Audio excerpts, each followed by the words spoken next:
We've had a busy week, started at the annual conference of the Scottish National Party in Perth. Last time it was a hedgehog in high heels, I asked you. Oh well. We aim to please. That's very good. I think that to try to attempt to license and regulate snaring is absolutely impossible. Snares are set the most out-of-the-way places. There are people who will disregard any legislation on this in any event. I don't believe for 1 minute that snares will be examined every 24 hours. And I just wish people would see what happens to animals when they're trapped in them and the terrible lengths they go to try to free themselves. And I'm sure if they watch that, they would be opposed to snares as I am.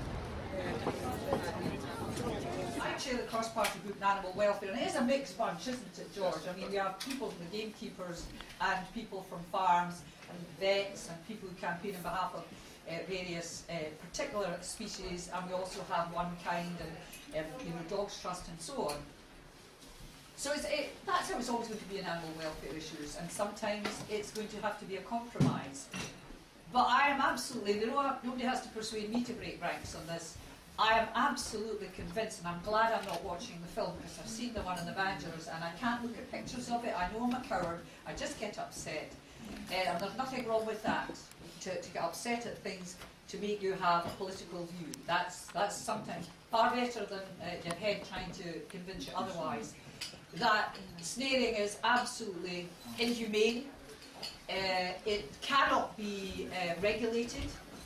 It cannot be properly licensed. It will not be policed properly. When a snare gets round a fox's neck, or a domestic cat's neck, or gets round a wild cat's neck, and they struggle, they choke to death.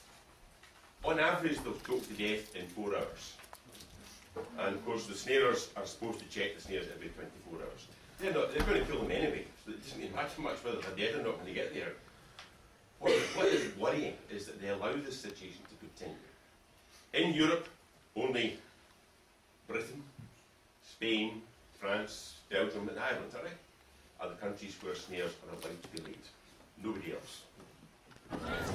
We had lots of positive discussions with a number of SNP politicians and members. Also this week, we sent a petition with over 20,000 signatures calling for an end to the manufacture, sale and use of snares to Caroline Spelman MP, the Secretary of State for the Environment, Food and Rural Affairs. Snares are thin wire nooses that are set to trap any animal perceived to be a pest or threat. The primitive design of a snare silently garrots its victims. The UK is one of only 5 countries in the EU that still allows the use of snares. On Tuesday, we purchased 50 acres of woodland next to our Baronsdown Sanctuary in Somerset. Our Chief Executive, Douglas Batchelor, explains why this land is important to us. We've been looking at rationalising our land holdings, and a piece of land, some 50 acres adjacent to the Baronsdown estate, came up for sale, and we bid for auction, and today we were successful in buying Brockhole Woods, subject to contract of course, at auction.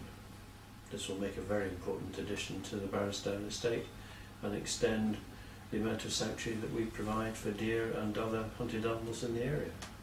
Finally, please visit our website to send a message to Caroline Spelman asking her to take urgent action against snares.